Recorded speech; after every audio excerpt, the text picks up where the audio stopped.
When we look at the video games that have truly stood the test of time, MMORPGs are always near the top of that list. The genre has been around for decades, and many of its earlier titles like EverQuest are still playable to this day.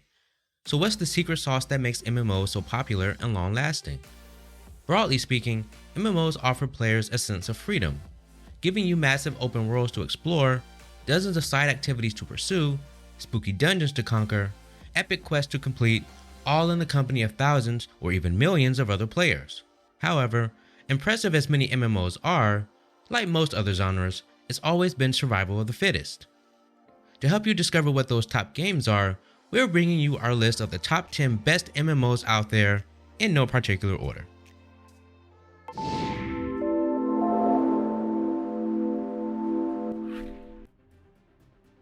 The Elder Scrolls Online.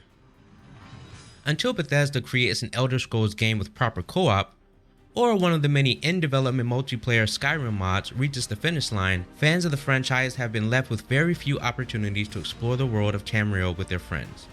That's where Elder Scrolls Online comes in. ESO launched in a rough state, but like many live games these days, it bounced back impressively. The combat system is entirely action-based and emulates traditional single-player Elder Scrolls game combat quite well for an MMO. You only hit what you're aiming at, and you can block, dodge, and sneak just as you can in other Elder Scrolls games. The quests are all fully voice acted, and you're able to make meaningful choices that can alter their outcomes. And thanks to the game's plethora of expansions, there's plenty of content to delve into, and an ever-expanding map that one day hopes to cover the entirety of Tamriel. The Elder Scrolls Online also stands out from the pack with its free-form character progression systems. You do pick a class during character creation, but that only dictates 3 of your available ability trees. All of your other powers at your disposal are unlocked through weapon or armor skill progression and faction quests. Further, you can mix and match gear at will, often with excellent results. Play a sorcerer decked out in full plate and a greatsword, or cast lightning bolts out of a fancy staff as a dragon knight. You can even embrace your sadistic side and turn into a vampire or werewolf, or just break into someone's house and steal everything that isn't nailed down. There are guilds to join, homes to buy, and you can even marry other players, though it doesn't do much but provide you both with an XP bonus while playing together. The game is free to play like many others on this list, so as usual, you have nothing to lose by giving it a shot, except for a decent chunk of hard drive space. ESO is quite the beefy game. EVE Online. Sci-fi MMO EVE Online might be notorious for having a hardcore player base and a steep learning curve, but it's better than ever in 2021. Though the MMO is intimidating for new players, if you're looking for an immensely gratifying sci-fi sandbox to play in, few games will come as close to scratching that itch as this one does. In developer CCP Games' own words, EVE Online is a fully community-driven spaceship MMO where each player is free to chart their own path through a massive, sprawling galaxy. You can be an explorer, tasked with mapping out the furthest reaches of space, or a bounty hunter, taking down deadly targets for the glory of it, or for the hefty payout that waits you at the end. If both those activities sound a bit too intense for you, you might consider becoming a humble trader, transporting goods from place to place in search of the best prices and highest profits. Alternatively, you can get involved in the universe's political systems and attempt to take over some of the highest offices in the game. And if altruism is your cup of tea, EVE Online is offering players the opportunity to participate in the fight against COVID-19 by completing various in-game tasks that help researchers categorize cells. However, with all that freedom comes quite a bit of risk and complexity. EVE Online's interface and combat system are a bit confusing at best, and its PvP mechanics can be ruthless for the unprepared. Expect to lose more than a few ships at the start of your journey. Some veteran players will even target new players just to see their reaction. Still, if you can get past the first few days of overwhelming play and perhaps join up with a bigger clan or group, EVE Online truly shines as one of the most impressively reactive multiplayer sci-fi games around today. Black Desert Online. No modern MMORPG list would be complete without Black Desert Online. Though it's a controversial game in some respects, some players accuse it of being pay to win, it also happens to be one of the best sandbox MMOs on the market, with a low barrier to entry. It's only $10 on Steam and can often be found for half that price. In BDO, you start by choosing one of 22 gender-locked classes and subsequently delving into what is easily the most in-depth character creation system we've ever seen in an MMO. After that, you're let loose into a beautiful fantasy world where you can do almost anything you want. You can become a fisherman or woman, go hunting for rare beasts, or fight off challenging PvE world bosses and even other players using the game's intimidating but ultimately rewarding combo-based action combat system. Speaking of fighting other players, BDO is a PvPer's dream come true. A massive emphasis has been placed on world PvP in this game, primarily due to the player-driven economy system and the lack of any real protection against player killing while you're out in the world. Once you hit a certain level, that is. If you get tired of all the combat or miscellaneous life skills, you could experiment with worker empires instead.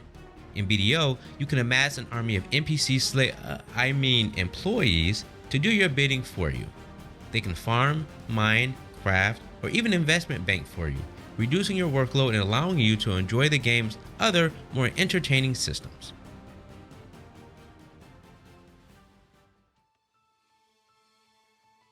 World of Warcraft. Gamers of all stripes have heard of Blizzard's highly successful 17-year-old and counting MMORPG World of Warcraft. Millions upon millions of players have invested their money and time into this game since its launch in 2004, and it isn't difficult to see why. Its beloved cartoony art style, nostalgic and ever-expanding world, and its veritable mountain of playable content have allowed it to continue running well past the day many naysayers assumed it would die off. World of Warcraft truly has something for just about everyone. If you enjoy working together with other players, then delve into one of the game's frantic and challenging in-game raids to see how many bosses you can slay. If you prefer to show your skill in a more confrontational way, there's plenty of PvP action as well, in the form of battlegrounds, arenas, and the unpredictable open world but now opt-in PvP the game was once famous for. Alternatively, you can kick back with some of WoW's less intense activities such as fishing, cooking, exploration, mount and pet collecting, or even story progression. With the launch of World of Warcraft Classic last year, the WoW IP expanded its reach even further.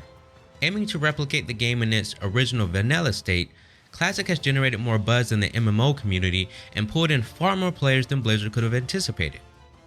Players love the back-to-basics gameplay, not to mention the return of many removed features, items, quests, and class abilities. The graphics aren't the best when compared to the live game, which now supports ray tracing, but Classic is a fantastic alternative to WoW proper for anyone who wants a slower, more difficult, and arguably more rewarding MMO experience. And with the upcoming Classic WoW re-release of the Burning Crusade expansion, the game's already expansive content roster will grow even more with new playable races, raids, and more. Whichever version of the game you choose to try out, you likely won't be disappointed. If you do go with the normal variant of WoW, now is a great time to hop in. Following the launch of the Shadowlands expansion last year, WoW has an entirely revamped new player experience, complete with a fresh starting scenario, overhauled character creation system, and a squished level cap, bringing the max level down to 60 from 120. With the free account, you can battle your way up to level 20, unlocking new passive or active class abilities every time your XP bar fills. You can even choose which area of content you want to experience during your journey to level 60. You're no longer forced to go through every expansion, even the worst ones, just to hit max strength. If you're looking for some advice on which expansion to start in, we recommend Mist of Pandaria. Unlike most of WoW's other expansions, MOP offers you a more relaxed leveling experience. There are darker threats brewing under the surface of Pandaria, but at the end of the day, you'll still spend plenty of time exploring idyllic countrysides, helping chunky pandas brew beer, and even dabbling in a bit of farming and fishing.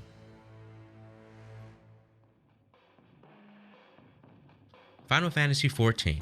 If you take lore seriously in your MMOs, Final Fantasy XIV is a must-play. Available on PlayStation, PC, and Mac, Final Fantasy XIV brings the story-rich world and history of the single-player franchise to the multiplayer arena, and it does so in spectacular fashion. Final Fantasy XIV is one of the most visually impressive MMOs on the market, with massive, beautifully rendered cities, attractive character designs, and phenomenal cutscenes. The story is a big selling point thanks to its varied, intriguing, and sometimes downright adorable cast of characters and many gripping plot moments. Each in-game class also has its own specific storyline, which helps immerse you in the world and make you feel like you're part of something bigger. This is something few MMOs manage to pull off successfully despite their best efforts. The class system in Final Fantasy XIV is another standout feature. Unlike the vast majority of other MMOs that force you to roll a new character every time you want to try a new class, Final Fantasy XIV lets you level up available classes on a single character. You can still make alts if you like, but it's not quite as mandatory as it is in other games. The combat and general MMO systems in Final Fantasy XIV are nothing to write home about. Again, it all closely resembles old school MMOs like WoW or EverQuest with tab targeting and a normal action bar, but they're far from bad, particularly with how well animated and fluid most class abilities are. If you aren't put off by a subscription fee, Final Fantasy XIV is a wonderful choice for anyone who wants a more traditional MMORPG with a more substantial focus on quality storytelling.